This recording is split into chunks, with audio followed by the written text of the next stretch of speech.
fof ma kaale e nder yewtere Olel Piindi Subaka.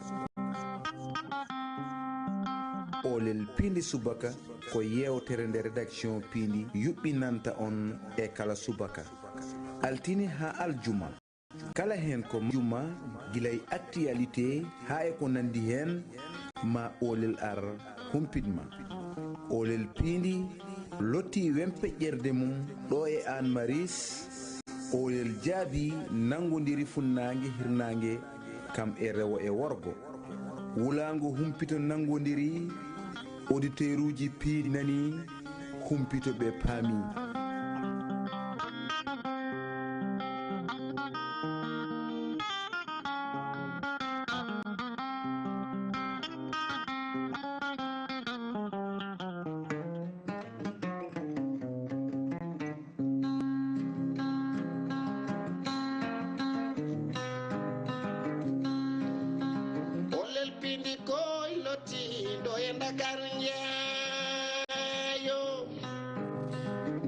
jam wale mon bandiraɓe musidɓe tedduɓe heeɗiɓe heɗotoɓe saktirde Piindi radio kala e jokkorde mum. On calminama yinde on manama e jettode sikki ala en garti e kattanɗe jomiraɗo joom baɗe bawɗe baɗowo ko weela eɗo weela e nde weela eno welira gam humde aadi tade woni fulɓe mbi ko aadi bil aadi salade aadi ɓuuri firtude aadi. Aadi amene mon e kala subaka altini ha aljuma ko hebnude on nde yewtere wiyetende Olel Piindi Subaka. Olel Piindi Subaka yewɗo subaka alkamisa sappo e goho lewru janvier hitande ujunnaje ɗe nogas e nayyi 2024 to karallagal wonani en toon ko Gandoli Fadiga to Sengo radio kono ne to banggue télévision caméra ɗi heɗani en toon ko Djiby Dieng gorko mbo Kanel e Kanareje.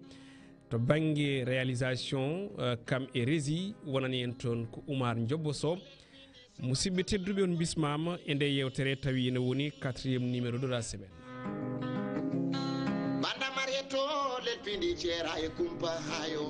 Eɗen jaada hen honono kala subaka chroniqueur men Elaza Bassar gorko mo Dimat mbasen wiide Demet nde tawno woytima ɗo ñande no wi wondene kala koɓe ponno nawde demennaɓe nawi to banggue inde to banggue kutorɗe to banggue kadoji gueɗe mbaɗi noon hade nden ko yettude Allah e julden nabi Muhammadin ya rasulallah sallllahu alayhi wa sallam jettuɗen nene kam e baba ko noon tigui jertirɗen dendagal jooɗiɓe oɗo saaha ina keeɗo en ɓeye koko jooɗi ina jeeɓa en e plateforme uji ɗi kala e mbaɗi kuuɓal kono kadi radio ji ɗi ganduɗa ene jokkodiri men e oɗo saaha Elaza Bass assalamu aleykum. waleykum salam wa rahmatullah taala wa barakatuh. Amadou Moussa Anne caggal no jettuɗen Allah en juule Mouhammad sallallahu alayhi wa sallam en calmini dendagal yeeɓiyankoɓe e hettiyankoɓe Piindi radio walla Piindi média to mbawi wonde nder dundu Baba Adama o kala mais également Amadou Moussa en ñagoto Allah subhanahu wa taala yo rokku en fartague kala ko wawi yewtede émission wawnanede famille. Allahumma amin. Elaza Bass golle ma jooɗi peewi en jettiɓe en jarnima en mbi kadi amin e ɗin duuji sikki ala ko kanko tigui duusata en e nder yewtere nde kala fuɗɗode ha wortorde so Allahu lamɗo jaaɓi ko wona ɗum jettuɗen ko Daouda Diouf gummiɗo ɗo ko ɓoyani eɗen gandi kanko Daouda Diouf kanko arno e kabruji nder leydi e caggal leydi kame coftal balli caggal muɗum jettuɗen ko yewji ɗi ganduɗa ene ceŋe men e oɗo saaha ina hen Ndiki Espoir FM la 93.7 gon radio tawete ko toon to Tambacounda radio Demet FM la 92.2 gonnene ina tawi toon to Demet Hunare FM la 104.9 toon to Hammadi Hunare wondude Danema FM la 90.4 toon to Matam e Fouta FM so tawi ɓe jokkima kamɓene ɓe jettama la 90.7 toon to Pété. joni joni paɗen koye programme e oɗo ñalawma alkamisa sappo e goho lewru janvier 2024.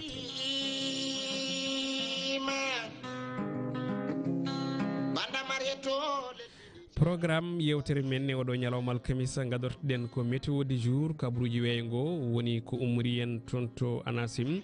caggal mum ma en paw hen éphéméride du jour ko hakkillaji poti nanggude e oɗo ñalawma sappo e goho lewru janvier. Revue des titres ko sifa e kelle gadane jayɗe leydi Sénégal keta hen caggal Olel mbedd ma ar handi e wayno ñalawma Olel mbedd ari hande o noon ko ñalawma moɓe guinniri ñalawma merci mataw ma en gar hen ko ɓuuri yaaji so Allahu lamɗo jaaɓi ñalawma a jarama yirtu teddugal ngol ɗon konngol a jarama e on tuma ma en pawi hen actualité kabaruji ɓurɗi ɗi mantinade e nder leydi meɗen Sénégal caggal mum ma en gar e rubrique kesso mo guinnirɗen Olel CAN 2023 eɗen gandi ko balɗe ɗiɗi heddi e on ɗon coupe d'Afrique des nations de football pettowo walla juɓɓinteɗo toon to leydi Côte d'Ivoire du 13 et ha 11 lewru février fandu darade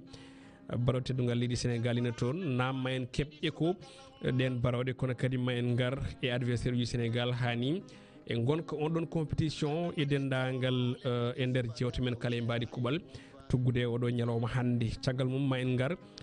e fait du jour so on jiiɗi image du jour déjà harata koye kan fuɗɗima haare fuɗɗi walla mbiyen ni konnguɗi puɗɗima hakkude baroɗe e jaahe manam hakkude équipe nationale du Sénégal walla ɓen Sénégal naɓe ɓen ɓe doola Gambie tawi moni foof ina tooña goɗɗo on to banggue réseaux sociaux ma en gaare ngal natal ngal ganduɗa Sénégal naɓe ina jirodira hakkude Sénégal e Gambie ko ɗon dewten gudditen ɓoggol ngol bandiraɓe jokko e yewtere nde joni joni paaɗen koye rogere men arwanire nden woni météo du jour.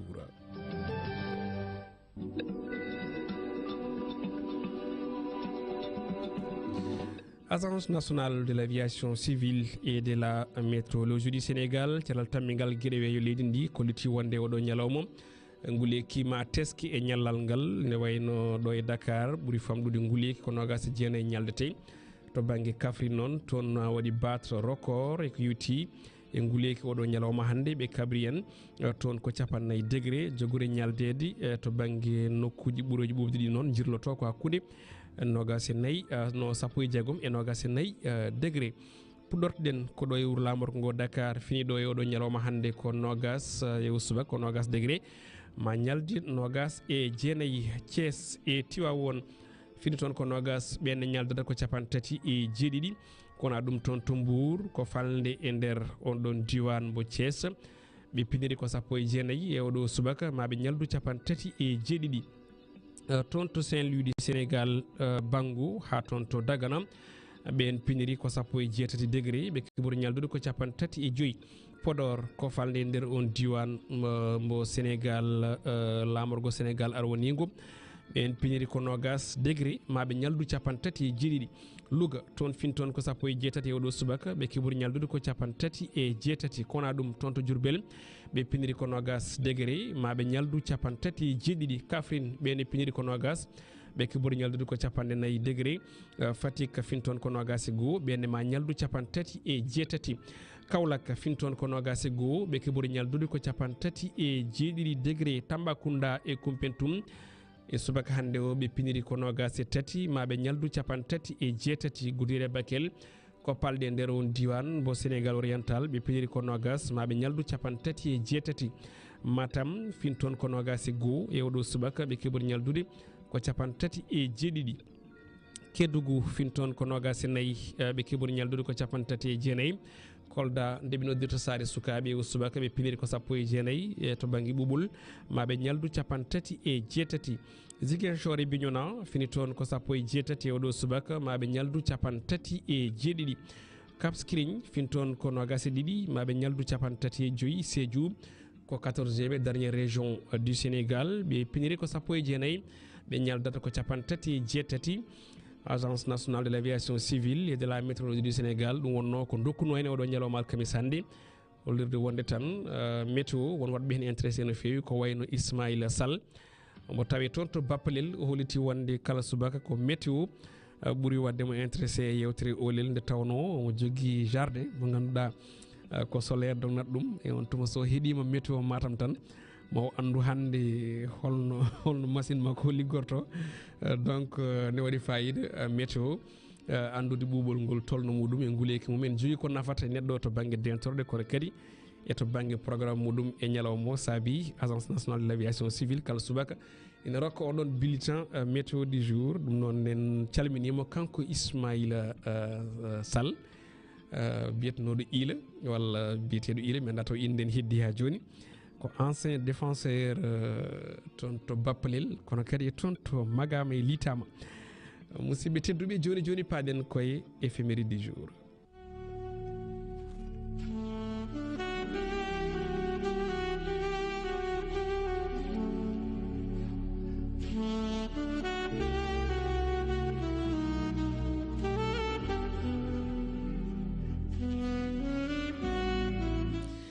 éphéméride du jour ko hakkillaaji poti nangude oɗo ñalawma 1 lewru janvier puɗɗortoɗen ko ñande 1 janvier hitande ujunere temedde jeetati e capanɗe jeenayyi e joyyi hawri koye ciifodiral ko wiyete convention woni nanodiral hakkude Moussa Molo Balde mo ganduɗa kam tigui woni kañum wonno lamɗo Fuladou e ɓen ɓe ganduɗa kañumen goni leydi France jibnoɓe Sénégal e on ɗon tuma noon ɓe mbaɗa ko wiyete ko ɓe dokka feccere impôt mabɓe toon to Fuladou tawi ɓe dokki ɗum ko leydi France e gonɗon mangu tawi koye mangu on ɗon poste militaire français taweteɗo toon to Hamdalay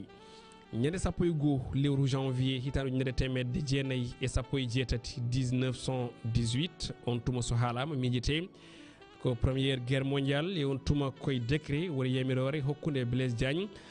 député du Sénégal toon to Assemblée nationale française suba commissaire de la République ngam wadde recruté manam subade troupe noire woni ɓen ɓaleɓe e on ɗon action noon o heeɓi wadde recruté manam ƴettude ko tolni e capanɗe joyyi gorko ɗo e Afrique occidentale française AOF e 15 gorko toon to Afrique équatoriale française kanko on ɗon Lamine kanko on ɗon Blaise Diagne o heddimi on ɗon poste ni ha ñandi ha e lewru novembre lewru octobre 1921 ñande 1 lewru janvier hitande ujunere temedde jeenayyi e capanɗe joyyi jeeɗiɗi 1957 udditi ɗo e wuro lamorgo ngo Dakar on congrès biteɗo interterritorial de regroupement des partis woni tan jokkodiral parti ɗi ganduɗa ɗi ko kewɗi no fewi parti ɗo e dunde Afrique kanƴi kala noon ɗi ndenti ɗi goni 10 parti ji keblaɗi to banggue heblo dawrugol tawi noon ɗi gummi koye dendagal nokkuji kewɗi certuɗi ɗo e Afrique occidentale française AOF tawi fandare nde wonno ko rentinde doole mabɓe ɗin landaji parti ji Afrique gam ha joni wawde ko yewti ko e haɓanade gueɗe kewɗe caɗele ɗe ganduɗa ɗe ne tawetno e nder Afrique kono parti africain de l' indépendance woni PAI kañum ne sallinome on ɗon unité woni ngal dental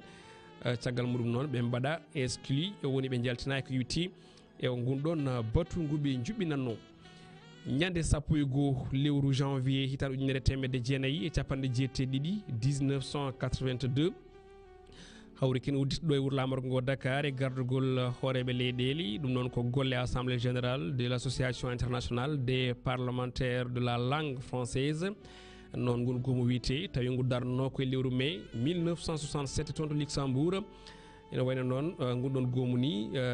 hoorejo muɗum gadano wiyeteno ko Victor Bodson hoorejo chambre des députés du grand duché de Luxembourg ñande 1 lewru janvier hitande ujunere temedde jeenayyi e capanɗe jeeteɗiɗi 1982 udditama toon to Thiès on institut national de d'éducation et de formation des jeunes aveugles manam tan on ɗon école mo ganduɗa heblata ko sukaɓe wumɓe woni ɓe jiita tawi ni uddinno ɗum ko hoorejo jagorɗe Habib Thiam on institut ne wayno ni darno ɗum ko union sénégalaise union nationale des aveugles du Sénégal woni INAS ɗum ɗon noon ko gam jaɓɓade sukaɓe ganduɗa ɓe ko joguiɓe caɗele jiiɗe woni wumɓe beele ene mbawa tigui janggude guila élémentaire ha secondaire nden ɗon jangde ni ko yoɓetake hay mbuɗu manam ko ɗum gratuit dendagal élevé ɓe ganduɗa ɓe ko wonɓe ɓe e nder on ɗon nokku ko wiyete internat ñande 1 lewru janvier hitande ujunere mbiɗa sikki Elage heeɓi tomi ɗo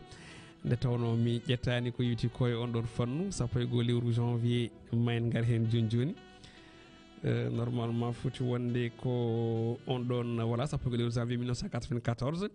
en jiiti hawruno koye batu woni réunion ɗo e Dakar tawi ko représentant ji 14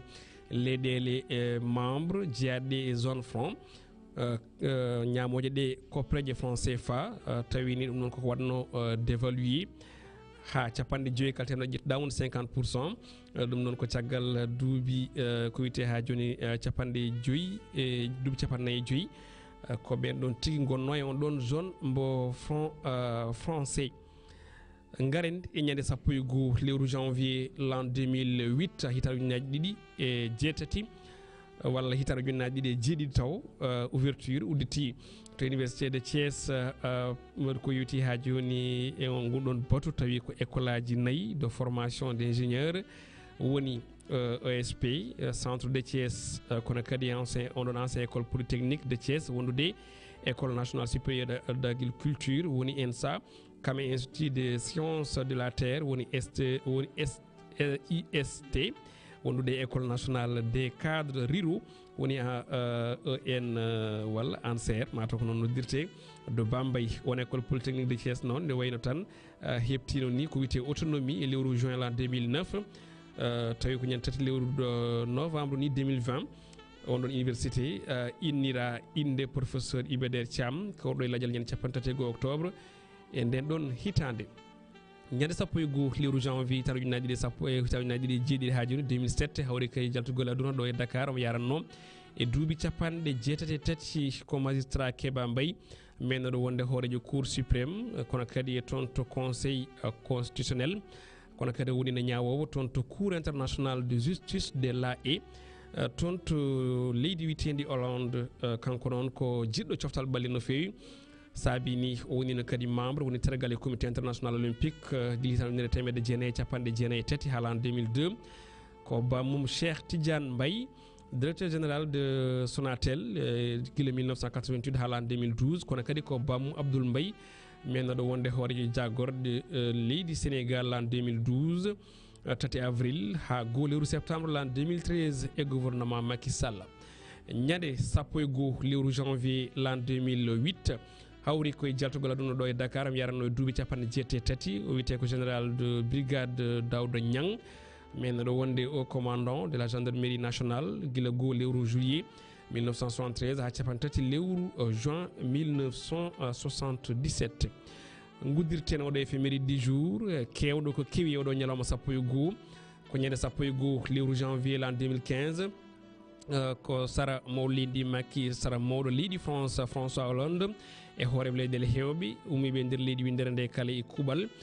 hoorejo Macky Sall tawtora toon to Paris gonɗon seppo républicaine tawi yuɓɓini ɗum yuɓɓina ko caggal janguli woni attentat terroriste bannoɗo o e nder nden ɗon jayde woni journal Charlie Hebdo ñande 7 lewru janvier l'an 2015 famɗuno kala yimɓe ujunnaji tawtorama gonɗon seppo gam walla ni caggal muɗum ko ujunnaji yimɓe telliɗo e Bollywood lamro ngo Dakar no janggo e mum ñande 16 lewru janvier gam haɓade on ɗon caricature moɓe binduno kamɓe Charlie Hebdo e Mohamed ɓurɗo ɓurnaɗo windere on hebdomadaire satirique français ina wayno ni sabinoma ha ɓen manifestant ji jeehi toon to ambassade de France duppi drapeau ndin leydi gonɗo ɗo e wuuro lamorko ngo Dakar gam ñingde ko yuti ko e on dessin moɓe mbanno e Mouhamadou ya Rasulallah ha jibinniɓe ni nguɗon jangu wargo fodde terɗe kewɗe ganduɗa en tawitno e nder on ɗon galle biteɗo Charlie Hebdo journal hebdomadaire Elage Abbas ko ɗum wonno ko éphéméride du jour kewɗo ko kewi ñalawma 12 lewru janvier ko heewi en gacci kono noon en cuɓima haalde ɗum ɗo hol souvenir mo joguiɗa e oɗo subaka hande eyyi mataw en jaggat 12 silo hitande ujunnaji ɗe jeeɗiɗi woni on saaha mbo on ɗon gorkajo labbu biyeteɗo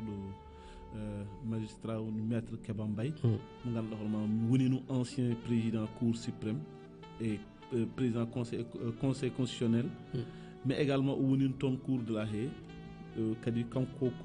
ko membre comité olympique sport mo ganduɗa hoorema kadi taw ko windere nde foof hen o mo ɗuminanno en mais également kanko Keba Mbaye aussi en 1973 ha 2002 kanko woni no bammum kanko wonno bammum Cheikh Tidiane Mbaye gonno directeur général c'est-à-dire que de 1973 ha 2002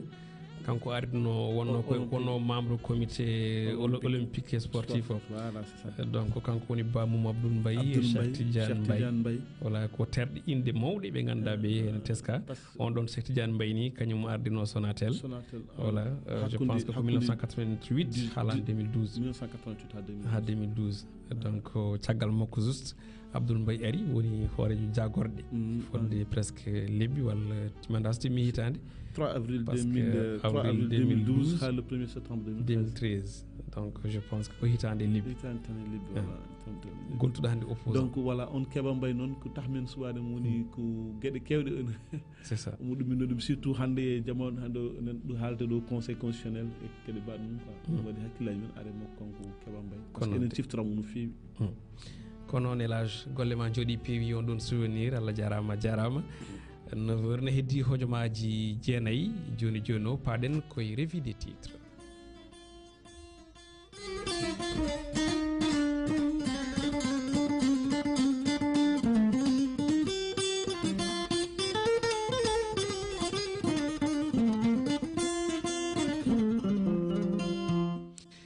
tedduɓe heeɗiɓe on calminama kadi on bismama e roɓiɗo jaydeji oɗo ñalawma hande ina woni alkamisa 1 lewru janvier hitande ujunnaje ɗe nogas e nayyi revue des titres e ñalawma hande o eɗen tiimi e jayde 1 tawi hemnata hen ɗum ko elage abbas sar elage hol jayde puɗɗortoɗen e oɗo subaka. Allah jarama kadi a weltanama e tigui rigui ngoɗo yesso ngo garduɗen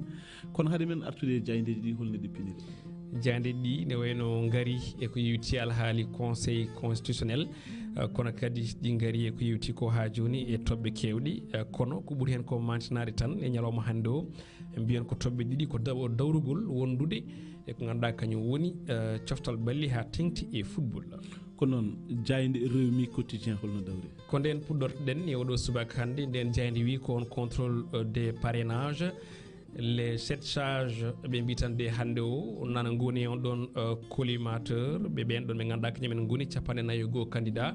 manam ɓen ɗon les 7 charges hande o ina goni jopanɗe ko tolni 41 candidat tawi ko wannoɓe recalé e ballal rési ma en dar ko yetti koye on ɗon titre ala in rewmi quotidien mo ganduɗa arti hen ko ɓuuri hewde ko yetti on ɗon fannu ɓe kolliti wonde ɓen ɓe ganduɗa ɓe ko waɗaɓe recalé to banggue ɗin ɗon parrainage uji kabri mamban mobodiral kono kadi ma joƴin plainte tawi ni ko ñingde on ɗon conseil constitutionnel jewtene jayde wonde ne gasa tawi rési ina jogui saɗede to banggue ko ganduɗa ko kañum tigui woni affiche nden ɗon jayde rewmi quotidien le témoin quotidien e o subaka kañum ne ari koye présidentiel 2024 jarama en jiiti on ɗon affiche ɓe mbi ko Mimi Sonko Bougane beele fayake alliance woni nanggodiral gulgal jaw ɓen ɓe ganduɗa kañumen goni riwtaɓe e ko yewti on ɗon parrainage jaynenkoɓe mbaɗi ko natal ɓen ɗon tato kala jeeyaɓe riwtaɓe ko yewti koye on ɗon waɗaɓe recalé to banggue contrôle de parrainage ɓen 49 candidat élection ji présidentielle waɗaɓe recalé kolliti wonde jonnani gonka on ɗon fichier électoral saabi noon jeynenkoɓe mbi ko ɓe 51 kolliti koko jogƴinta plainte fewde ɓen ɗon les 7 charges kono jayde la tribune e oɗo subaka nden arti on ɗon fannu kamne wi ko Sonko Bougane Mimi Abdourahmane Diouf et Decroix ɓe mbitande ko ɓeɗo waɗaɓe recalé yiɗɓe suɓade 5e président de la république ɓe mbitande ko yo rene ɗi candidat ji ɗi ganduɗa ɗi ko candidat ji jogorɗe wadde soutien gam haɓade on ɗon systéme ɓe garti ha joni on ɗon filtre goɗɗo ina faadi ɓen ɓe ganduɗa ɓe ko wadɓe admis woni yewtuɓe dawal parrainage ɗum ɗon jogori wadde kadi ko toon to conseil constitutionnel ɓe garti oɗo unité mo ganduɗa ɓe mbi ko défi gam ha joni opposition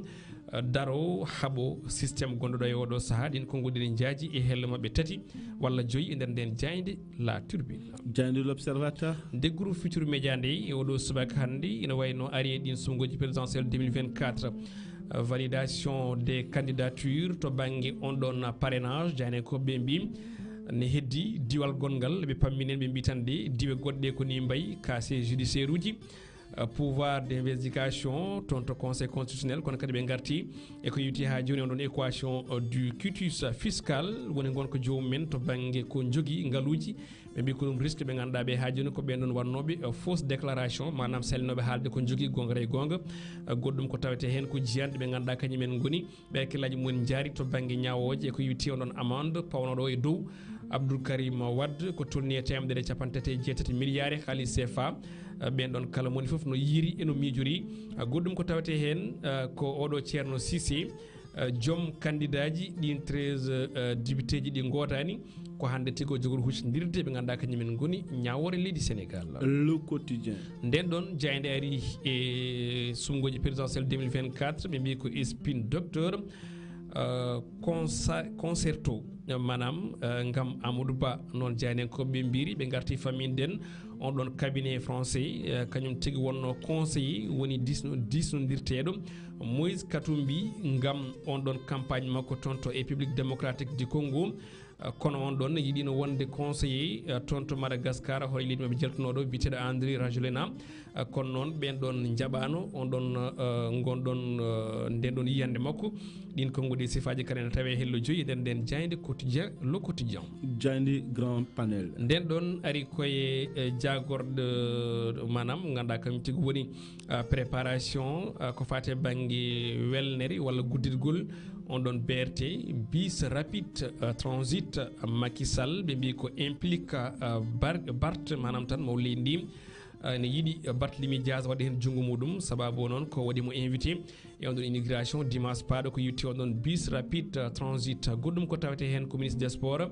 Mbaye Jacques Diop kanyum wada be kanyum noma c'était numéro 1 don non ko medino wonde ministre des sports yo bandirabe pamir non ko guddi sifaji kalen tawe hello joyinder den jayde witende grand panel jayde les échos nde ari koy titre ji didi be mbi ko on don ben sukabe gandabe ko tawabe ne mbara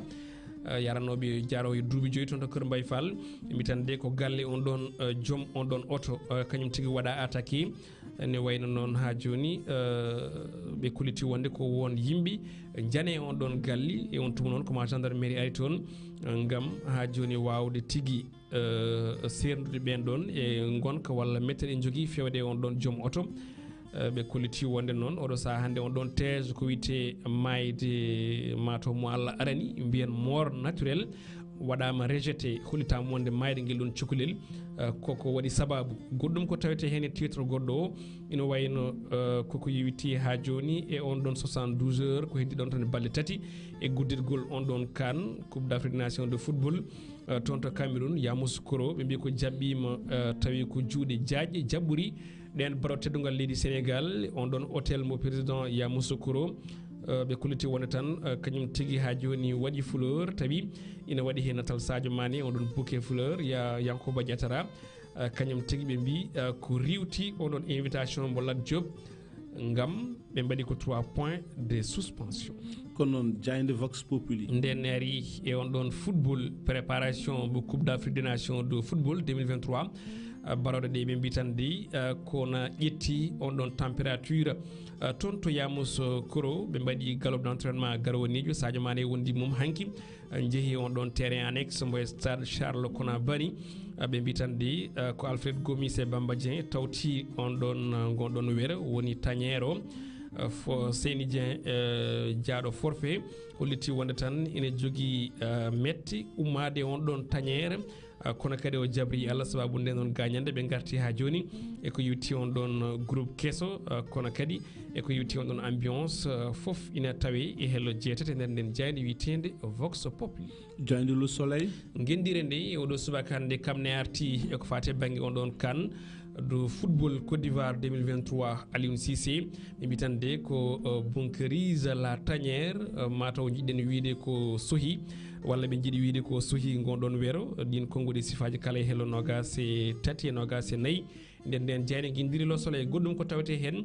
ina wayne ko gartal coronavirus non jayne ko be mbi capan tati e nayi ka wada enregistré woni ko teska guile e fuddode ndu lewru janvier din kongodi sifaji kala e hello tati den jayne gendiri Le Soleil konon jayde la tribune sport konon tribune sport e odo subaka hande de wayne ari ko on don grève et prime problème d'avion be kalten ko haala dola Gambie premier adversaire woni be Sénégal nangodirta lawol garwoni lawol gadnol walla ni match gadano altine paado be bitande ko Gambie ne wayne tan a failli gâcher la compétition Gambie debi bonnude on don coupe d'Afrique jaynenkoɓe ne cifo hen ko ɓuri ko hewde kono ɗum jaynenkoɓe mbi ko balɗe ɗiɗi heddi e fuɗɗode on ɗon kan baroɗe ɗe ne wayno puɗɗima golle toon to leydi Côte d'Ivoire ko noon jayde stade battidirtoɗen ko noon ɗon guddirten roɓe men jayde jeewoɗo subaka hannde ɓe mbi ko 4e CAN de suite avec les Lions coupe d'Afrique uji 4 deggodirɗi omo yaadi hen e baro teddugal leydi Sénégal ɓe mbi holko jeeyi sababu Sénégal ne foti tigui jogade hoolare Aliou Cissé jaynenkoɓe ne pammina manam ko entraîneur joguiɗo expérience to banggue fannuji ɗi nawɗo équipe mum fodde laabi 4 kono kadi 17 match on ɗon kan 12 victoire et 3 match nul 3 défaites ɓe mbi ko Sénégal ne foti jogade hakkille deƴƴo sababude Aliou Cissé o ɗo ina jogui expérience ko fate banggue on compétition africaine ko ɗo uddi roɓine men jayndeji oɗo ñalawma hannde aadi men e majji so Allahu lamɗo jaaɓi ko janggo aljuma so Allahu lamɗo jaaɓi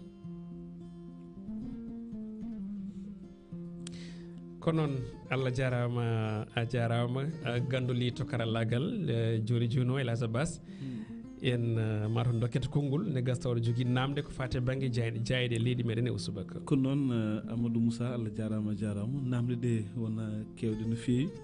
kono beela a sikkani wargoji sukaɓe ɓe joni no mbayni hewde e leydi men ndi te surtout enen tindi élection ngaji e gueɗe bannon holko hakkille ma ɗesata addude so tawi en jiiɗum e hakkille mataw hakkille ma darta ko jorto goɗɗo c'est à dire keɗen gandi kala nde sumgoji paandi ene woodi ko wiyete sacrifice woni sukaɓe walla mawɓe ni walla ni yimɓe ganduɗa ɓe ko yaaɓe ha kawre ladial eɗen gandi hande Foutay présidentiel o ene jarani moni foof hayso wona on ɗon jiɗɗo walla gonɗo candidat yimɓe muɗum nana less ina ƴeewa wadde won e gueɗe kono kadi yimɓe woɓɓe ganduɗa ɓe wonno Allah tagiri ɗumen to banggue ɓalli hay sen kalani inde kono to banggue sukaɓe ko ɗon ɓuuraten tigui mataw ñibde takke nde tawno ko ɗum woni ko namdiɗa c'est à dire Elhadj Abbas oɗo saaha mo gonɗen koye kaya mbeya nde tawno kala nde sumgoji paandi koɗe mbawi wonde foof noon sumgoji présidentiel législative communal eko nandi hen hono ɗeɗo gueɗe ne teske c'est à dire que chaque fois ene famɗi ñalawma mbo ananani waɗama rallié e presse o wiye wondeni ko sukaɓe majji caggal muɗum joomum yaltine walla yiite ina wara kadi wona tan ne wara mais kadi tawate wonko itta e muɗum soit ko junggo soit ko yitere soit ko hunde terɗe muɗum itte donc firtini ko hakkillaji miijoto ko to banggue on ɗon sacrifice ko hunde wonde saabu en gandi kam sino taw noon ko joomum ne maayi ne lappi haydara ko itta e muɗum aɗa wawi wiide joomum koko wara walla koko maayi mort naturel kono noon à chaque fois so joomum tawen maayi tawate ko wonko itta e muɗum donc firti wona maire nawi guel ɗon cukalel kono kadi wona maire itti on ɗon fannu wadde mataw ko wiide yimɓe yo ɓuur wattude hakkillaji e sukaɓe surtout so heddima tan presque duuɓi ɗiɗi ni guila duuɓi ɗiɗi ni heddi élection ala ko haalnan so heddima lewru e ɗo hankkidi ni e hakkillaji mumen manam yimɓe mal intentionné yiɗɓe pouvoir ina mbaɗa ko beela ene moƴƴi yimɓeɓe ɓuura rende sukaɓe no fewi goto foof yo andu ɓiyum to dawi yo andu yo andu to fayi yo andu to ñallara yo andu yo watta hakkille hay yahoɓe école ɓe hande ne poti rewidede gande ne jahata gande ne gartata ko noon Amadou Moussa namdal ɗimmal ngal woni ko fati alhaali sport surtout namde ɗiɗi battidiɗe woni Yankoba Diatara o woni no ɗo jagorɗo kalfinade sport meɗen emo jeyanimɓe sikki rondinoɓe kuɓeri ndi mais hande so tawi o invitama kadi vraiment ene wayno e nder invitation elle omo ene jogui ɗum ɗo seeɗa waɗi décliné c'est à dire holliti wonɗo wawata arde holno jiiɗa ɗum ɗon en tant que sénégalais te kadi oɗo football n'a rien à voir avec la politique n'a rien à voir avec landaji politique ɗi mun foof landa muɗum jogui c'est vrai mais o ko sport ko ene fondini ɗum e bon Elhadj neɗɗo foof ne jogui ko welata ɗum moni foof ne jogui ko mettata ɗum goto fof kadi ne jogui haaju mo kippi e oɗo saaha Yankoba Diatara il faut yimɓe dutto caggal seeɗa ko neɗɗo mo ganduɗa kam ene jeeya e dusannoɗo équipe o surtout toon to coupe du monde Qatar 2022 c'est à dire koye gouvernement wonno kono ko tergal landa rewmi ko Idrissa Seck jeeyi ɗum nde Idrissa Seck waɗi démissionné toon to conseil constitutionnel yalte Benno Bokk Yakar o yaadori hen heddi e élection ngaji ɗi ko manam ko balɗe seeɗa ko lewru fawndu ndu timmani lebbi ɗiɗi taw mataw mbiɗa sikki walla voilà donc timmani lebbi ɗiɗi tawi ko neɗɗo poɗɗo wadde concentré e ko yewti ko e golle woni pré campagne gonaɗo liggueyaji gonaɗi ɗi surtout noɓe jewtirni to banggue on ɗon parrainage donc mataw ko pamɗo won golle keddi kadi yiyedemo aussi e fannu goɗɗo par ce que hande so tawi o yeehi coupe d' afrique yiyitake wonde ko ɓiɗɗo sénégal najo yiyitake ko ancien ministre des sports yiyitake ko simple citoyen mais yiite ko yeehi notade noddando pouvoir donc mataw o sikki ɗum ɗon ne jogui ko bonnantamo en mbawa waddemo reproché haydara saabu jayde jokkirani konngol ɗi kono en cikkiran kam ene noddi ko yutti ko e fannu gonaɗo woni kuccam ɗin élection ngaji présidentielle du 25 février 2024 so tawi jeeɗon holko saabi Gambie jogorno bonnude jogorno Gambie ɗen wonde caɗele élage base par ce que sa ƴeewi fuɗɗori ko salade ɓe wadde entraîné sababude ɓe keɓani ko wiyete ko prime de qualification sa ƴeewi guila nde mbaɗi qualifié fewre joni presque woni lebbi ɗi goni jeegom je pense walla lebbi joyyi mi motti daɗo donc kala équipe baɗɗo qualifié ene jogui prime mo foti hebde ummorade e caisse de l' état to banggue sengo jagolgal muɗum coftal ɓalli joni noon kamɓe guila nden ha joni ɓe keɓani donc noon ɓe mbi ala ko heddi ne yaahe sona toon to Yamoussoukro ɗo tawde Sénégal e groupe C ɓe mbi ɓe jahani te mbatta entraîné so wona ɓe keeɓi on ɗon prime bon caggal muɗum ɓe cali wadde entraîné jour goto ɓe keeɓi on ɗon prime nam ɓe mbiya wonde no hankini ɓe jaaha toon to Yamoussoukro ɓe jooli on ɗon avion mais finalement avion o dañi ko wiyete ko caɗele oxygéne wonande ɓe ganda oxygéne ɓe ko so tawi woni avion sa weeyi a diwi certaine altitude woni toweki on ɗon avion ene wawi mbasa jogade ko wiyete ko oxygéne woni ndun fofandu joni noon ene jogui ko yaltata e dow ma ɗon watte koye kine ɗum wallatma ha daña foofangu ɗum noon waɗirte ko janggo e jaam so tawi avion manque oxygéne walla waɗi ko wiyete ko ha joni accident walla panne technique dow oxygéne o darima yimɓe mbawa fofde on tuma jomumen cikku ɗum e kine mumen wiya ɗum koko paani donc ɗum panne technique après 9 minutes ko mbaɗi décollé toon to Banjul avion o ñaaga yo rutti arti juuri toon to Banjul donc ɗeɗo gueɗe foof tawi équipe Gambie o donc ɗum woni titre mo tribune sport mbiɗa sikki suuɓi wondene la Gambie a failli gâcher la fête donc firti so tawi ɓe jahano walla on sait jamais so tawi avion waɗino goɗɗum donc ne wawi waya comme no coupe d' afrique 1994 somi juumani nde équipe Zambie foof avion muɗum wonno accident et puis on ɗon fête hayso tawino kam juwino kono kam mbiɗa sikki waɗino vraiment ambiance on ɗon boni voilà Amadou Allah jarama ɗum wonno namde ɗe golle ma jooɗi peewi Elage Bass Allah jarama mataw ko on jarama keddortoɗen ñalawma hande o ko ñalawma mbo aduna kala mawninta ñalawma a jarama woni merci ko waɗi foof Elage Bass haɗam arde e commentaire yimɓeɓe d' ailleurs mo a jarama ko pourtant mo raɓɓiɗi o waɗi ko alkule joyyi to banggue français merci to banggue pulaar mbi sikki on waɗi ko tolni e alkule presque mataw jeeɗiɗi walla jeegom a jarama walla alkule jeegom walla jeeɗiɗi je pense que awɗ ɗiɗi goo ɗiɗi tati nayi joyyi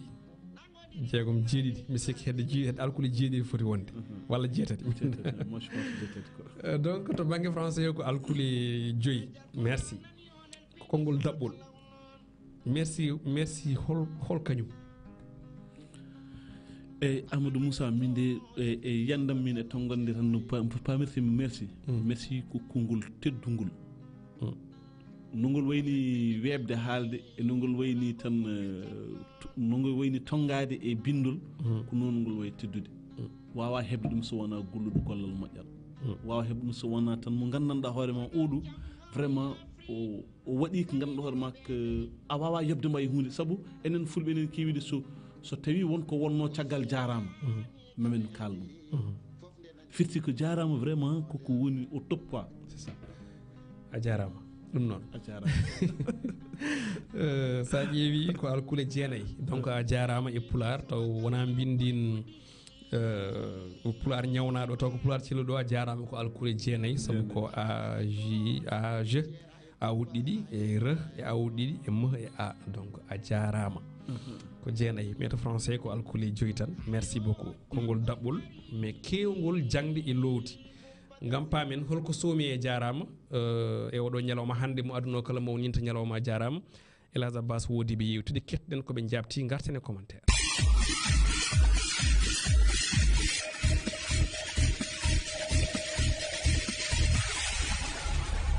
a jarama ko konngol duttutengol gollal moƴƴal konngol ngol ganduɗa ngol famminta ko jubdinde baɗanaɗo hollitto wonde baɗanɗo ɗum o de ari hen ha ɗo yeru mi yi ko mbaɗɗa ko a jarama walla mi tini ko mbaɗɗa ko a jarama ko nde ɗo maade hollitto wonde a moƴƴini kala ko neɗɗo waɗanma e moƴƴere poɗɗa ombirde ɗum ɗon ko jarama.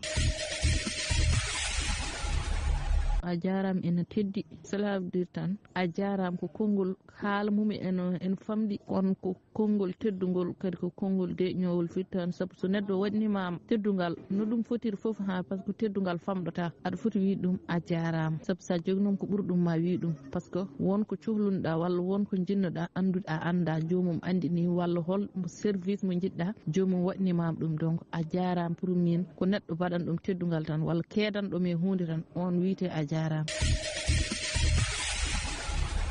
jarama ɗo ummi ɗo ina teddi ɗo fayi ɗo ina teddi baɗɗo o ha nden helmeɗo yetti ɗum koko haɗi hoore mum koko ƴeewi fodde kadi koko yiɗi jaktude walla koko yiɗi gollude ene wiye bom somin dañno ko ɓuuri jarama mamin tottiren ɗum wadde jarama ko yidde hollidde neɗɗo weltare nde dañi e balal ngal heeɓi ngal walla darde nde daranade walla tigui rigui ɗo heeda ɗo kono kadi ko helmere nde ganduɗa ko yidde jarfude jomum sembinde jomum e jokkude kadi boom baɗe ɗe waɗata ɗe saabu konngol jarama wona goto foof heɓat ɗum koma mbaɗa baɗal walla gollal teddugal tengtugal garɗugal kene jeeyi sababu ɗo fayiɗo ɗo jofoyɗo ɓernde jomum ɓuuɓa haaju mum humto kañumne ala kina wiyanma sowona wiidema jarama.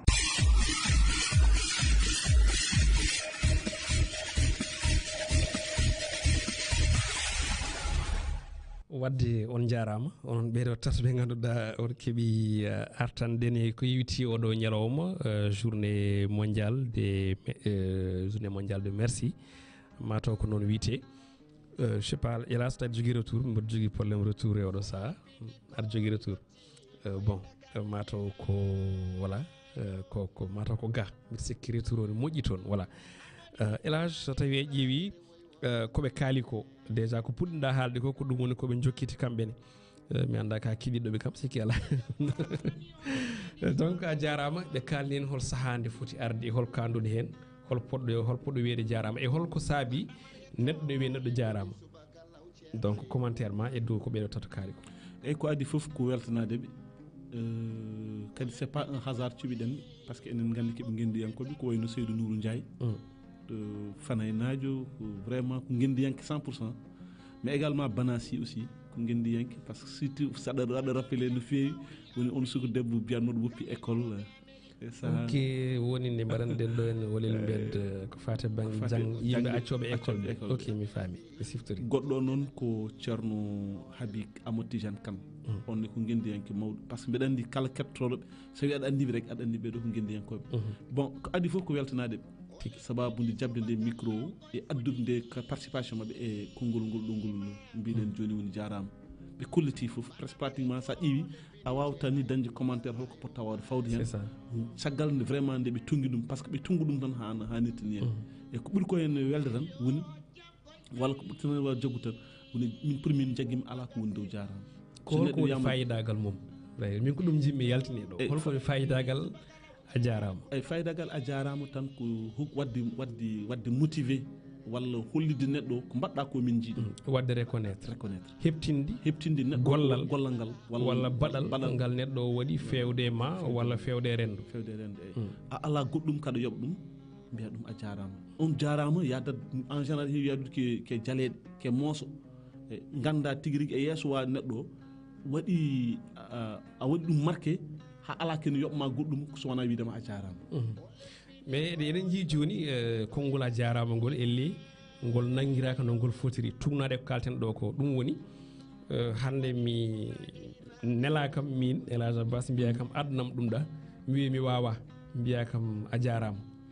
on a jarama holno waadi e a jarama oya e on a jarama ko waɗat ko marqué hollite wonde e wonde min de ko mbaɗɗa ko so Allah wona honda noon jiɗirno a jarama gonɗo e metti e wona jarama gonɗo e metti tigui mi nelima walla mi waɗi sollicité a waɗani kono ya famde waktu tigui yalla ko noon aɗa fanno ɗum wawde wadde waɗani noon a jarama kono on a jarama kam jiidani oya a jarama mbaɗaɗo baɗal moƴƴal ngal ok donc sa yiyet bayi oɗon question e tawno hande sa ƴeewi konngol ɗin pilpiltodira baɗɗo ko moƴƴi wiya jarama baɗɗo ko boni aussi wiya jarama te taw a jarama on ɗon baɗɗo ko boni ene jogui ko firtata mais hewɓe mataw ganda holko ɗum firtata no way wade foof a jarama ko konngol tokosol noɓe mbirni kono ko payodingol ko teddugol konngol ganduɗa ngol kadi aussi ne jogui ko ɗum firtata vis-à-vis e baɗal ngal neɗɗo o waɗi fewde ma walla fewde e rendo ɗum noon eɗen mbiya bandiraɓe foof kamne jarama merci beaucoup koɓe jogui ko yewti e hoolare nde ɓe jogui fewde Piindi TV Piindi radio e nde ɓe jogui fewde men e kala subaka nde tawno ɓuuri heewi wiide ne jogui radio et télévision ne jogui kawisa won hen so tawi keɗima kabaru banggue goɗɗo soɓe nanani ɗum e wayno Piindi radio walla télévision ɓe mbiyata ɓaade Piindi haalani minen de min paadi ha Piindi haalde min gonɗina walla so Piindi haalani gonɗani ɗum ko yeru dokkirɗen wadde ɗum ko hoolare andude wondene jomumen ne mbatti hakkille ko watte ko à travers ɗum eɗen mbiyaɓe merci beaucoup e nder oɗo ñalawma hande 1 lewru janvier ñalawma mbo aduna o suuɓi gam mawninde konngol a jarama ɗum noon merci beaucoup Allah jarama on jarama annen aussi a jarama Elhadji Abbas ko noon am Moussa a jarama hay an kadi kamɓe bandiraɓe kala jarama sa ƴeewi no mbiɗa ni hay ɗo e comme par exemple plateforme o aɗa yiya vraiment yimɓe satisfaction manam welamma mbeɓe jogui fewde e Piindi yooɓe paam tan on ɗon welamma walla on nden ɗon weltade nde ɓe joguini Piindi peut-être Piindi aussi ne jogini weltade bien sûr sikkala hen donc garna en e oɗon chat en direct woni ɓen commentoɓe en direct to banggue plateforme Piindi TV o holi kamɓe déjà ko noon hono musidɗo men Djiby Ba enen calminamo au passage kanko nomo holliri weltare makko Amadou Ndongo holliti ko machallah yo Piindi yaaru yeeso Amadou Diatta on ko mbeɗa andi ko Espagne o woni Ola Buenas Jazz Piindi TV enen jiiɗi en tout cas ko wayno wonde foof enen jiiɗi quand même ɓe gartan men hen ɓe ganden men vraiment ɓe beltimɓe sikki ɗum fotata wawde wonde Daoudou Djigo salmini Daoudou Djigo voilà Doro Sow beltime Olel Subaka law vraiment ɓe beltimen kamɓenne Amidou Sow o aussi ko mbiɗa sikki ratata kañum hande foof ene yalta vraiment omo teska kanko fof wonde cooso eyyi Siley Mamadou Nia kañumne salmini en calmiti moom Aminata Dia machallah Piindi on woni ko Néerlande aussi Hollande voilà Bocar Cissé TV GMG machallah enen calminamo kankone Oumar Mbodj yo yaaru yeeso o jarama kankone Moussa Dia ko noon tigui holliri ɓernde walla welamma weltade woni les cœurs King Flam aussi enen calminamo au passage kanko kam o mankata c'est ça King Flam vraiment aussi enen beltanamo onen mbiyamo tan so wawno hokkude en inde makko Alassane Sow on beltanama Seydi Anne Seydi Sar min beltima Seydi Sow hay so tawi ko hay so tawi ko cooso Aminata Dia ko noon merci on kam artiri konngol ngol vraiment kanko ne merci Aminata Alassane Sow on jarama voilà on beltanama konngol ngol waɗe ngol arta ha joni Seydou Yaya Kane machallah anne a jarama depuis Congo Kouso Balde guiɗo a jarama ok assalamu aleykum wadde en calminimomo kankone aussi en jarnimomo Thielo Abdoul machallah o kam ko depuis Médina Gounass toujours kañum waɗata raté vraiment en calminamo au passage Kanel Média nde mbimo jarama Djiby Dieng Huddou Dia on jarama aussi no fewi kankone o jarama Jagana jarama a jarama King Flam arti Alpha Thiam merci oui ko Alpha Thiam o wiyete ok wadde mbeɗen ko ɗum wannomo suddi inde nde Thiam o ko wondemo Thiam nde jiiɓi gueɗe Ok, King Flam min calminima min jurim caabi gauche jarama le premier cadeau signe de l'action walla jarama vraiment c'est ça Abdoul Aziz Dia bisi kañum uddi gueɗe ɗe kankone o jarama firti tan ko kamɓe kala ɓe jarama o wi on jarama e konngol jarama bon mbi sikki caabi gauche somi jumani ko Adama Thiam toon to Grèce normalement ko kanko foti wonde eɗen ñaago bandiraɓe nan kala baɗɗo commentaire yo windu inde mum surtout inde mum normal nde so tawi windaki e ɗum ɗo muɗum e compte mum so tawi kadi aussi ne windi bisimilla yo haal to jeeya e to woni ene walliti hen vraiment e to banggue commentaire uɗi ɗi nde tawno hen sahaji eɗen gandi jajaɓe e sosoɓe bindata inde mumen normal e ɗum ɗoji e plateforme uji mumen wayno king flam kañum vraiment o yitama quoi ndekko cam mais King Flam min calminima vraiment au passage merci beaucoup a jarama Elage Abbas 9h fayi hojomaji nogasi goho en jarni bandiraɓe kala e mbadi kuɓal joni en jokkat programme men jogori arde ko actualité Olel Piindi koy loti do e Dakar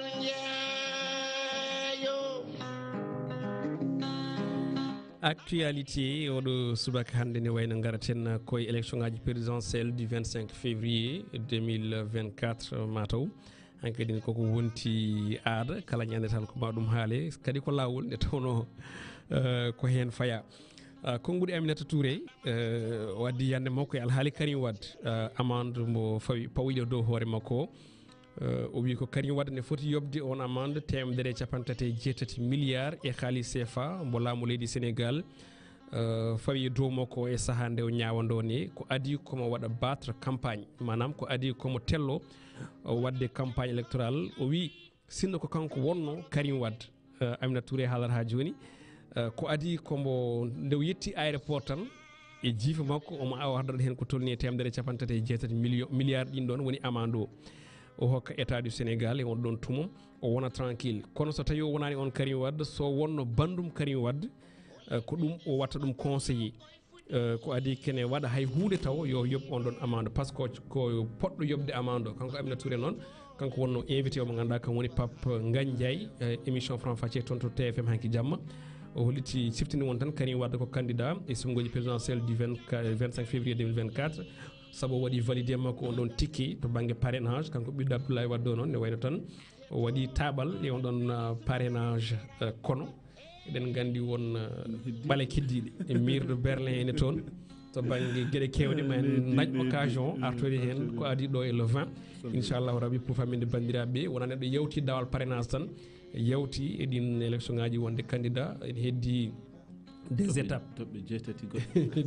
ne heddi fodde daawi e fodde galli mataw mbiten ɗum sa ɓenni ngol gallol won gongol ɗo tawi on garɗa fof ne ɓeeɗa ko gongol towde nde tawno wonde candidat walla wonde chef de l' état wona hunde ganduɗa nde ko wona hunde famɗude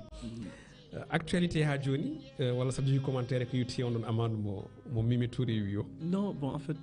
Mimi Touré ko noon tan wawa wiide hande ɗo tolni ɗo ko noon tan wawa wiide par ce que kanko déjà omo jogui probléme aji o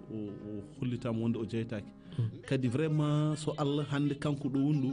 ɗo konngol en tout cas mi wondani mi yadani makko à 100% kono mbiɗa yaada makko e fonno goto woni comme par exemple ɗo wi ɗo yo Karim Wade versé vraiment ko ganduɗa hoorema ko ɓiɓɓe Sénégal naɓe foof ko ɗum ɗon woni ko tonguirano woni ko nanguirano ha o dañani yaade 2019 ene gueɗe mbaɗ noon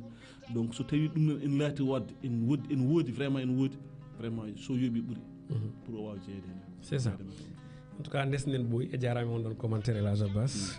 Foundiougne toon paaɗen école primaire ɗon ɗo mawɗo leydi ndi Macky Sall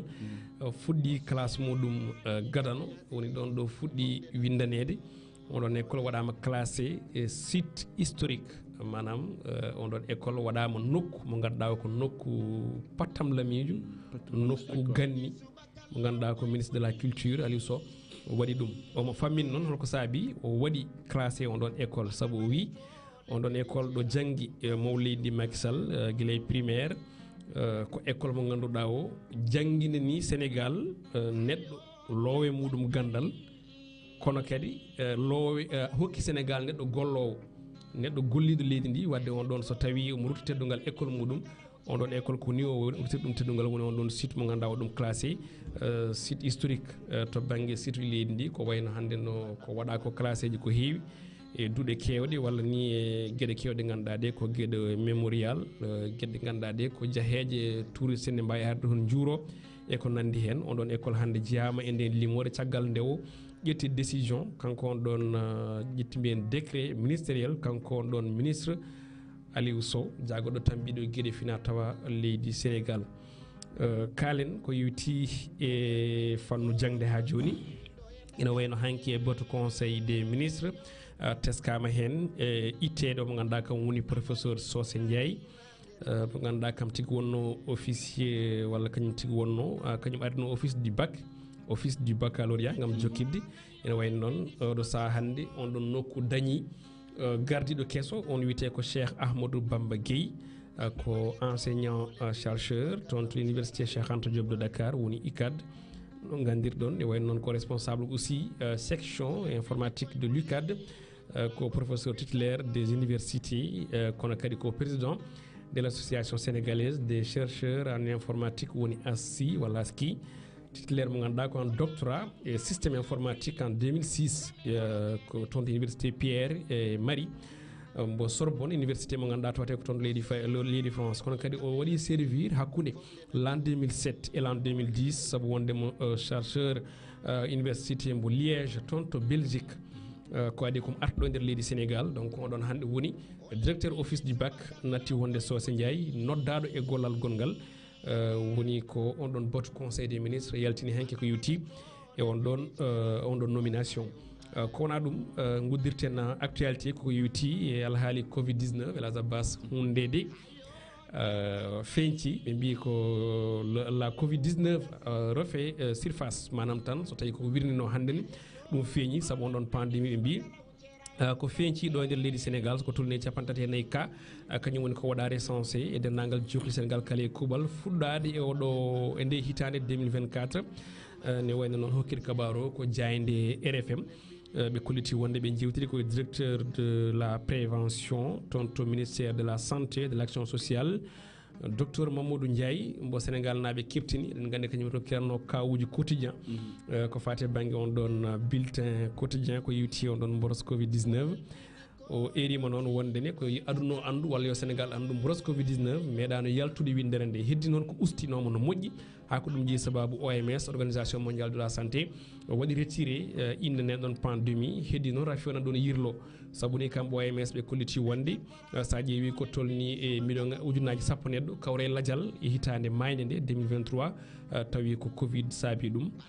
kono fof e wade noon kanko docteur Mamadou Ndiaye holliti wonde yimɓeɓe jokku rentade mesure aji barriére hayso tawi wona foof en kono kam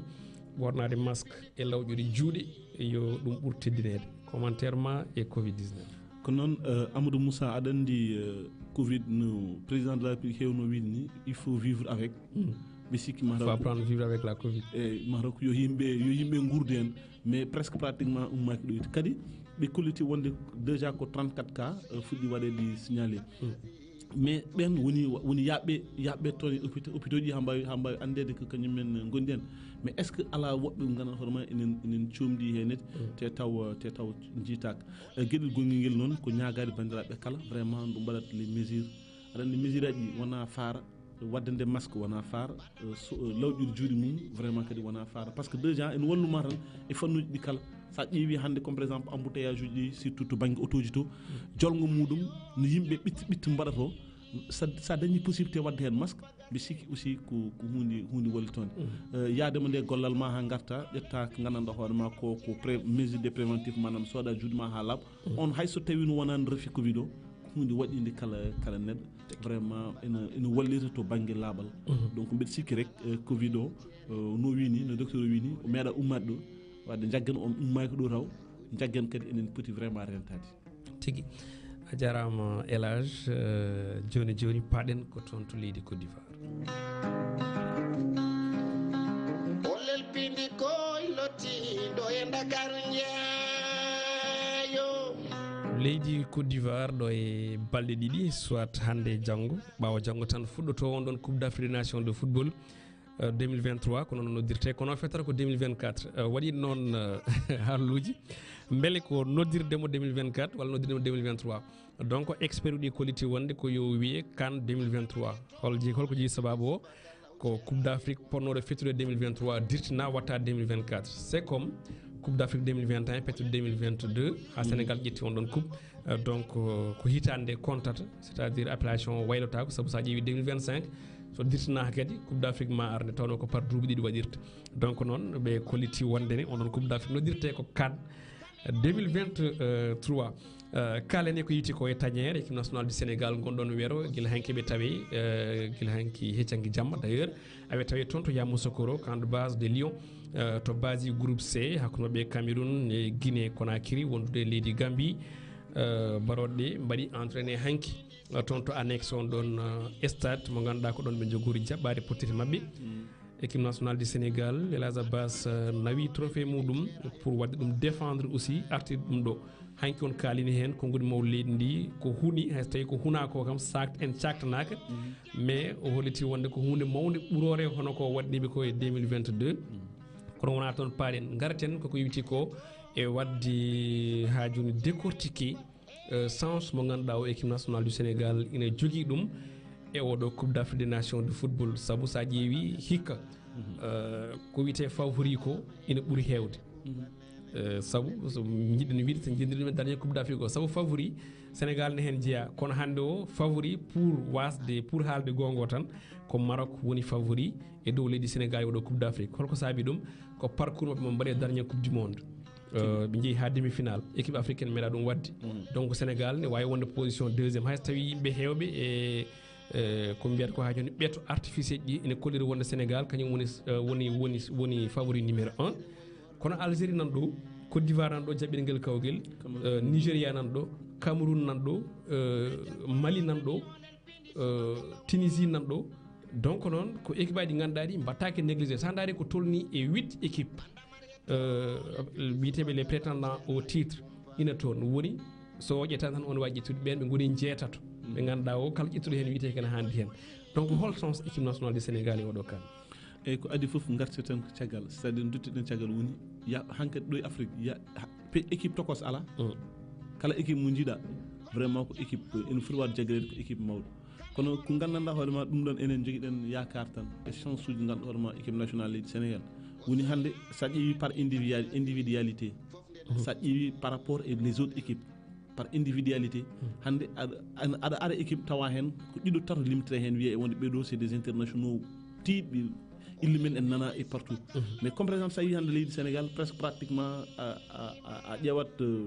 tañero no jiiɗirno tawata vraiment kamɓe foof barkalla machallah e mbaɗa évoluer et kadi vraiment kadi ɓe jogui ille ɓe ganduɗa hoorema il faut wawde wadde remporter ko noon Oumar Diop Sow ne waɗa men proposé image uji équipe nationale du Sénégal to banggue réalisation en jettimo no fewi déjà ha joni koye tañerde Lyon keddotoɗen eɗen gandi équipe nationale du Sénégal waɗi enregistré des forfaits oɓe jahata coupe d'Afrique des nations de football ene hen Seyni Dieng tawi lomtima ko Alfred Gomis kanko Seyni Dieng ni o yetti Allah kono kadi o holliti omo yinno yaadude Sénégal kono noon mataw ko Allah haaɗi o weltinima dendagal yimɓeɓe kono kalten ko forfait goɗɗo o ko wona n'importe qui ko Boulaye Dia ko attaquant mo ganduɗa ɓurnoɗo famodirde e Sadio Mané kono wona ɗum jimmi kalen kalten ko Bamba Dieng lomti o mo ganduɗa kam woni Boulaye Dia beele Bamba Dieng hanki jayde stade ari hen beele wona o jogorani wonde beele wona kanko woni porte bonheur équipe nationale du Sénégal saabu sa ƴeewi en 2022 toon to Cameroun kadi o noddano ko renfort c'est à dire won gañinoɗo o nodda o lomti ɗum et puis nden hitande Sénégal ƴetti coupe d'Afrique beele aussi wona ɗum jogori wonde wonande kanko wona porte sens meɗen porte bonheur meɗen ina wawi wonde c'est à dire que aɗa andi hoto wayru wonir kanko Bamba Dieng comme par exemple ndo ari nde goltour lawol ene wayno o ari taw o fadaka mais o waɗi résultat ji baɗɗi fayde chaque pratiquement kala match mbo fawa o hollat kam mbawko tigui rigui ha yimɓe tigui cette haw teskini hen e on ɗon fannu wadde fitti ko peut être ngol lawol aussi so ari enen jogui enen poti wawde fibde rek yakar on foti wawde wonde porte bonheur meɗen te bel alkata taw ko porte bonheur meɗen quoi c'est ça jokken e on ɗon coupe d'Afrique des nations de football ɓamen ko yewti ko e température équipe aji ɗi Sénégal jogori hawrude on ɗon groupe C premier adversaire Sénégal ko équipe Gambie mayen ngar hen kono kalten ko deuxième adversaire équipe nationale du Sénégal ko dowla Cameroun c'est pas n'importe qui déjà stade ɗo pettatɗo Yamoussoukro ko guichet fermé caggal match ouverture et match final o ko équipe ko match Sénégal et Cameroun ɓuuri yeeyede biyeji pourquoi parce que équipe aji ɗiɗi poɗodiroji to banggue ɓurɗi sembude e Afrique kono kadi ko deux lions ko baroɗ ɗiɗi donc yimɓe heewɓe ne jiiɗi wadde découvrir on ɗon match saabi noon beeƴi gasi o saaha terrain o heewi deb e o saaha ko match ɓurɗo yeeyede biyeji kono noon en kalat e goto e gardiji mabɓe wiyete ko André Onana ene wayno tawtortaki match Cameroun Guinée premier match kono match men e Sénégal match mabɓe e Sénégal mawo tawtore holko saabi André Onana haɗo kalten ɗo nano to Manchester United c'est-à-dire club makko yamirinomo yoya kono o wi yoɓe ñaago fédération o heddo sabu aɓe joguino match coupe o feeti heccanki samedi janggo aɓe jogui match donc voilà walla dimanche je pense mi yejjiri no wano donc mo fetta match makko e club nde fuɗɗo tawtere donc observateur ɗi kalni mbi wonde no wasdemo préparde e groupe o en jogui ko bonnata holno pamirɗa André Onana e fewuji muɗum o waɗini coupe d'Afrique o waɗini coupe du monde ngol kadi o arti coupe d'Afrique pour wadde noon aɗa andi en général heewɓe e les stars là no jogui tan façon tan no mbaɗirata pour ha mbawa yiyede ha mbawa vraiment mantede kañumen garani walla gaari bon enen jagguɗen mataw ko ɗum ɗon mais so wonani ɗum bon pour min les matchs wona match hakkude ma e Sénégal tan poɗɗa wadde préparé par ce que kala match ka poɗɗo wadde hen préparation au sérieux pour mbawa gagnade par ce que gagnade coupe d'Afrique wona sikkude ko an woni favori ala gagnade pour min gagnade coupe d'Afrique ko match par match kala match a fawa ɗum mbaɗa hen ko poɗɗa ko wadde puɗɗa yewtude kala match jagguiɗa ɗum ko final jaggi ɗum final sa jagguiri noon tan ene wawi ɗum na mais star uji ɗi kañumen ne jogui femuji men alay saago ɓe nanni ɗum femuji tan ha mbawa teskinede quoi surtout aussi André Onana ko neɗɗo mo ganduɗa ne heewi golo wole sahaji équipe muɗum Cameroun saabu ɗum ɗo kam ala foof poɗɗo jabde ɗum mboɗo yanna sinno ko sénégalais gardien sénégal kono edouard men ndi wanno ɗum tawno yimɓe mbino yo Aliou Cissé lomtinmo goto par ce que normalement coupe d'Afrique aɗa foti wadde préparé groupe hay so tawi aɗa waɗi maintenir physique e gueɗe mbaɗi noon kono wadde ɗum bon gonen koye ɓamde température équipe aji ɗi Sénégal hawrata deuxième température ko équipe de Guinée équipe de Guinée noon ko Sékou Guirassy wona n'importe qui aussi ko attaquant mo dowla Guinée mo ganduɗa hande ne waɗa gueɗe paydiɗe toon to Allemagne ko buteur tueur de match kanko gagni match mabɓe Nigéria préparation kono noon ɓe no mbiyat ni ko kulol tan joga kono kam machallah mo wawa participe on ɗon coupe d'Afrique nde tawno examen ɗi kolliri wonde onon IRM wondeni o tinata Moussalla hay so tawi omo gagni o tinata Moussalla donc mono jokki safara kono omo tawtara e onon délégation guinéen Sénégal e Guinée noon ko match tataɓo e on ɗon coupe d'Afrique des nations de football merci Oumar ko o tigui woni Sékou Guirassy mo ganduɗa ko attaquant pattam lamijo baɗowo gueɗe payodinɗe ko wona ɗum garen e adversaire Sénégal gadano ko dowla Gambie dowla Gambie e Sénégal ko hoddiɓe walla mbiyen ni ko leydi e nder leydi a haalini hen nane en garta hen oɗon préparation mouvementé wasde wiɓede prime avion mala oxygéne gueɗe mbaɗi noon donc ha joni so wona taw ko hande ɓe gubbi yaade toon to Yamoussoukro kono ha hanki jamma ɓe gonno ko toon to Banjul kono wona ɗum kalten saabu waktu ko huuɓi kalten ko hakkude Gambie e Sénégal ko wonti dendiragal ɗo match o heddi quelques jours saabu ko altini inchallah sanga 14h ene wayno biyojo puɗɗima ummade wala Oumar nana waɗa men proposé ko yewti ko on image mo ganduɗa Sénégal naɓe nan toye Gambie naɓe aɗa wawi wadde yurnade jiiya par ce que mi siki bandiraɓe ma jii ɗum nde tawno ɓe gon koye wadde ɓe jiko yerodirde Sénégal e Gambie oɗo image noon cuuɓiɗen saabu ɓe ƴetti ko monument de la renaissance africaine gonɗo e Dakar et puis ɓe gaddi monument Gambieji aussi goɗɗo mi anda monument ko nandar donc ɓe mbi ko ni Sénégal waade e Gambie hakkude no mbaroɗi ndi waade yaare nde ni ko ni aussi Sénégal waade e Gambie commentaire ma aussi e ngal ɗon dendiragal to banggue réseaux sociaux. Bon, en fait, image différentes déjà. C'est très normal. Adan di leydi men enen e leydi Sénégal e Gambie ay d'ailleurs añama ha wiyete ko Sénégambie donc ko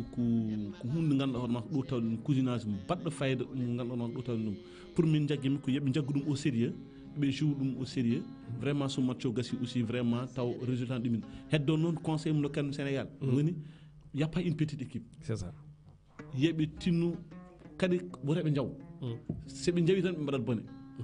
donc yeɓe tinnuɓe mbasa yawde par ce que koddaɗe ene faɗi wi koddigal ko yawade ko yawade ene faɗi wi sa yawima joomum tan Allah ne heewi rokkude ɗum ɗo ɗum noon yeɓe tinnuɓe mbasa yawadeɓe ɓe ɗumina match uji yemi jagga ɗum au sérieux c'est ça match uji surtout jouɓe yemi jagga ɗum au sérieux heddi ko noon le taquinage là manam toydiral ngal on gay yo jokkuran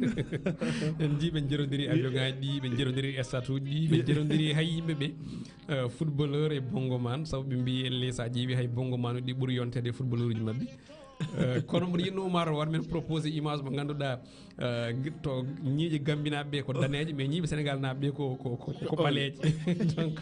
kamɓene aussi ɓe joftima en no fewi kono 78 158 81 05 piidi espace radio ɓoggol ngol udditama won musidɗo jettiɗo allo allo bisimilla ma musidɗo a yettima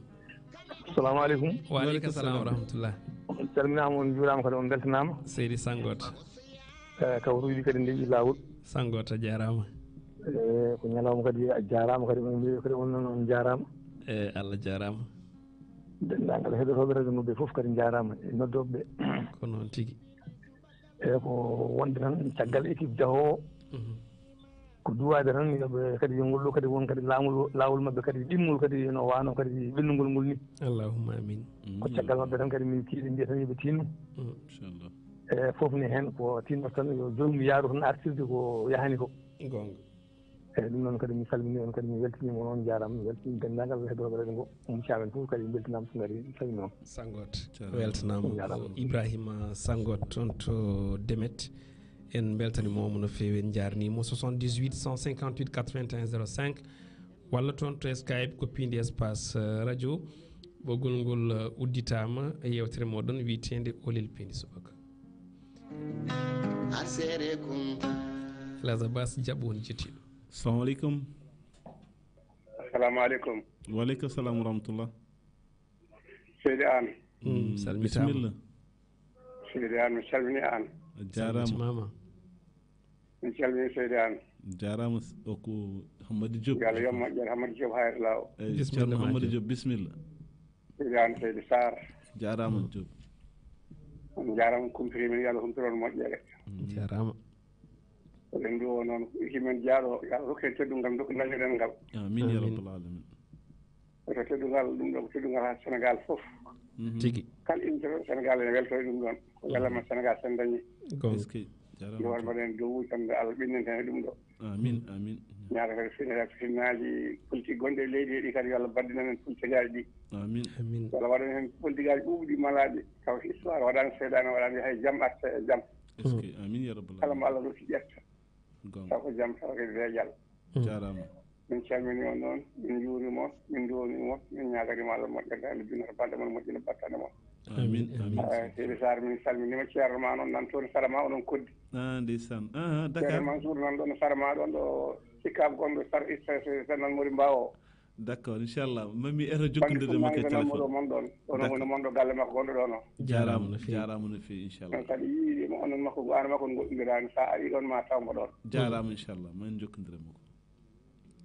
ko noon wonno ko Hammadi Diop toon to Hayre Law hedde toon koye Demet FM 92.2 waaleykum salam wa rahmatullah calminama on juurama on mbiyama on jarama ceerno Baro a jarama annen calminama ko adi foof ko Allah adi yettude hoore mum wallahi ndeysan ko Allah adi wiide kañum hoore mum jarama allahu akbar wadde kala leñol gongol e aduna he ene jogui no wirata jarama wawri noon ene ɓalli ɗemgal kono yaltirta mere jarama yaltirani mere e ɗemgal neɗɗo gonga wadde onon e Amadou an équipe moɗon e dendagal heɗotoɓe Piindi TV e dendagal haaloɓe mbiɗo men jarama onon ne on jarama tawi kadi neɗɗo wonko jogui caggal jarama wawa yaltinde an gadi ko konngol ngol jettuɗa ari ha e dañe gueji darima juwotako gonga noon enen mbiya denndaangal aduna o fof jaaraama enen mbiya kadi nganndanɗaa hoore ma banndiraaɓe meeɗen muñɓe surtout noon journaliste ɓe muñɓe haaluuji gila e radio ji ɓeydeteeɗi sale usseede fof ono muñi on kuppata joomumen kadi eɓe mbima noon jaaraama jaaraama no feewi kadi eɓe mbiya kadi jaaraama jaaraama seydi baro yo Allah newnu Sénégal addu kuppa o taw enen fof enen celli en calminii kadi ceernam en mbii ɗum jaaraama hono sahno Oumou Thiam hannde alaa ceerno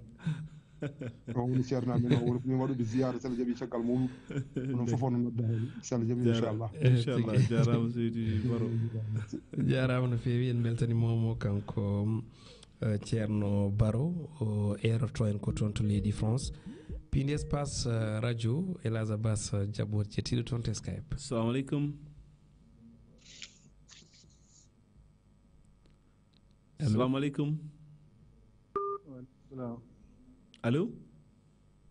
Waaleykum salam. Seydi Sy Mokhtar. Mbaɗon. Seydi Sy bismillah. Seydi Sarr Seydi An. Sy. Mi salmini on mi salmini bandiraɓe heeɗiɓe kala. En calmitimama Seydi Sy. On gaddiɗo e konngol daɓɓol kewngol doole. Gonga. Andi Pulaar ɗo jara ɗum ɗo mi heewi ñamri. Andi jarama on namdinoma ko firti jarama. Jarama firti tan ko mi yettima. Ko jarore woni ɗon an de mi yettima. On paami walla on paamani? Min paami. Andi ɗo joni so neɗɗo wi Amadou Moussa an war kas hayso mi haalani goɗɗum aɗa andi kam ka jannaɗo. Gonga. Yo joni noon sa wi a jarama firti ganduɗa hoore ma komi jettuɗoma no feewi. Nane mbiɗa wonde holko neɗɗo wi neɗɗo addanam kaja o wiya ala mi addani mbiya ɗum a jarama. Jennol way kono wiide ne yetta neɗɗo ala ko waɗani ɗum ni. Sa yetti neɗɗo alane ko waɗanma haydara joni ina wayno goho ka gattuɗo ɗum ɗiɗi ka jennuɗo ɗum. A faami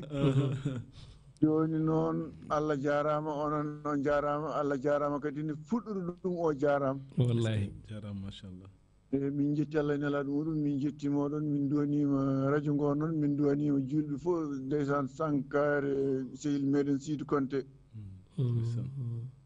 Allah yurmo yaafomo yaafodoma e maaɓe julɓe fof. Amin ya rabbi amin. On jarama yo Allah yoɓon moƴƴere. Jarama Baba Mokhtar Ali Sy toon to dowlaji dentuɗi en jettimo en jarnimo e laɓɓitenen nden ko yiwtengol konngol a jarama 78 158 81 05 walla toon to Skype Piindi espace radio mataw won jettiɗo ga e numéro musidɗo yettima Amadou Moussa no salminama juurama. mi salmitimama salmini Abbas War omo heeɗima machallah o ko Abdoul Bouli wiyete noddata ko heɗorto ko Fouta FM woni ko commune mairie wiyete ko Lumbi Diaw. Abdoul Bouli bisimilla ma Bouli. Eyyi ko auditeur moɗon laɓɗo kay ko mataw en kewan noddirden si tan mi heewi noddude yetere lili o mbiɗa heewi ɗum noddu toon no pinnirɗon. gon kay wallahi mi heɓtini kay Seydi Bouli. Machallah on jarama de on jettama no feewi humpitoji moɗon kumpittoɗi. oɗon e jarama Seydi Bouli. Machallah ko salminde juurade mi anda toɓɓere nde soppi joni radio tan keeɗimi ɗum nan noon yanguji subakaji tan kono noon kam jeetuma no keeɗe machallah on keeɗe mara minne hay min noddir tan kono on keeɗe ko golle ɗen namdi ɗum salmimi juurima kadi mi yetti Piindi radio no feewi kadi e jokkodiral mi Fouta FM saabu so wonani jokkodiral ngal min keɓatan humpitoji min keɓata e moon ɗi kono a jarama no presque hannde way kono hannde ko minen humpita amen tan laamu ngo min keɗorto tan koye Piindi so wonano Piindi kam dal o saha joni min gonen majjere mawde ndeysan kono ko banggue humpito fulfulde nde Allah jarama on jarama noon Allah yo moƴƴi on jarama a weltanama Abdoul Bouli toon to Lumbi Diawɓe heɗorto en koye Fouta FM la 90.4 won musidɗo jettiɗo allo bisimilla allo oui. Assalamu aleykum. Waaleykum salam wa rahmatullah. Ko Ousmane Alassane Dia wiyete. Ousmane Alassane Dia bisimilla. Allo. amin nanmade amin nanma no feewi de mi calminima min juurima min calmitima min juurima Dia min calmini dendagal hettoɓe Piindi Subaka hay kuuɓal hoto noddirta en denɗi eyi oɗo Ousmane Alassane nodde mon ko to Boode Law bisimilla ma Seydi Dia eyi ko adi fof ko weltanade moon jarama e information ngaji ɗi mbatten e kala saaha merci jarama mi anda so tawi oɗon nanami mais retour o min nen jogui mataw wallahi amin nanma no feewi elle ko enen joddi eyi ene wayno on ngari e toɓɓe tasde baɗɗe fayida ko adi fof toɓɓere kan nde e toɓɓere a jarama nde e toɓɓere aussi dawrugol e fof machallah min ketti hen on ngari hen tigui rigui ko adi fof a jarama ko konngol daɓɓol mettengol nafoore hono no wiyani nde wonno eɗen mbawi wiide ko sirru mo ganduɗa hoorema gonɗo en to luggiɗi so yalti tan o wawi nande tan ko a jarama ko hunde nde ganduɗa hoorema to mette neɗɗo ne gonno wonde mette ne wone mette a jitta ɗum e mette ɗe so tawi a ittima mette ɗe tan ko jarama lomtoroɗon mi anda so tawi enen paamodiri donc kalɗen ko ɗum so tawi ene wayno a dandi neɗɗo e alo wuyi ko ɗum badal allez-y en joguiɗa ko 30 secondes noon par ce que waktu o ko huuɓi gaccaki eyyi so tawi a dañi neɗɗo wona e caɗele a yaltinimo e caɗele ko a jarama lomtotoɗon firti wadde ko kala ko addata ko woni e fitine walla mette walla caɗele so tawi ummima ɗon tan ko caɗe ko jettor heewi ɗon lomtade woni a jarama ko hunde mawde ko konngol daɓɓol mais ko konngol kewngol nafoore machallah ko wona ɗum ko aussi ɓaadi ko 30 secondes joguiɗen eɗen duwono dendagal lion ji meɗen jaaɗi Côte d'Ivoire ɗinde Allah rokka heɓe ndam so ɗum ɗon yawti ene wayno garten seeɗa tan e dawrugol eɗen mbiya wonde hono no ɓe wiyede ni ene allo il est parti ko noon ma enen bisiken oui en jafni mom ko noon mataw taƴi en jafni mom no feewni tawno kadi waktu huuɓi e déjà ɗum noon gandoli jagganen ligne o mbawi waydirde e bandiraɓe ɓe en garda men ha ɗo en jarniɓe kamɓe kala heeɓe nodduɓe ɓe keeɓa nadde ɓe kadi jafnama noon aadi men so allahu lamɗo jaaɓi e yewtere nde ko janggo aljuma dernier numéro de la semaine andindiran so allahu lamɗo jaaɓi inchallah match ji sénégal kala no piindi wowi wadde kala e saaha piindi radio ma wat ɗum commenté inchallahu rabbi match ji ɗi kala yo allah wat wayno wano dernier coupe d' afrique toon to leydi cameroun guila match ouverture ha final deske sport o heeɓima e oɗo saaha disposition ngaji ɗi kala ƴettama inchallahu rabbi ma on nan commentaire uji kono kadi ma on nan ko fati e banggue plateau ji avant et après match kala so Allah jaaɓi ɗo e plateau no e Lazabas koɗo cadre hen e bandiraɓe ha janggo mataw an e Adama Diop oɗon jogdi aadi e bandiraɓe to banggue radio ko noon mataw konngol min battinigol ko artude tan e ɓeɗo mo ganduɗa ma dañi fartege vraiment nattude wattude woni Djibril Diagana enen calminam woni Diagana o holni inde nde ko Djibril Diagana Adama Baro aussi en calmin ɗum en beltinima Thielo Abdoul également Kaba Diallo o wi kanko wiyete ko Ibrahima Diallo toon to Padalal Padalal Wuro Siré Padalal voilà Malick Dia aussi en calmin ɗum Malick Dia vraiment machallah Piindi TV mais également oɗo musidɗo gonɗo toon to Paris mo ganduɗa ma wiyete ko Daouda Ndiaye kañumne aussi en calminimom vraiment o hulliti welama makko no feewi kono mbi sikki ko ɗum ɗo tan wonno ko jinɗen ɓeydude hen Allah jarama ɓe jarama ha janggo inchallah Allah jarama nena jarama Elhadj Abbas e oɗo ñalawma a jarama sikki ala en jetti gandoli to karallagal banggue radio banggue télévision caméra ji ko Djibi Dieng toon to réalisation e régie wonani en toon ko Oumar Diabo Sow en jarnimo no feewi ko wona ɗum en jetta radio ji ganduɗa ene ceŋe men e oɗo saaha woni ndi Espoir FM Tamba Demed FM Demet Hunare FM to Hammadi Hunare Danema FM ko toon to Matam Fouta FM toon to Pété adi men e yewtere nde ko janggo no mbiɗen ni dernier numéro de la semaine inchallah nangui aadi o Piindi radio ma won e nder ɓerde oɗo kan Côte d'Ivoire 2023 yo en gone jaam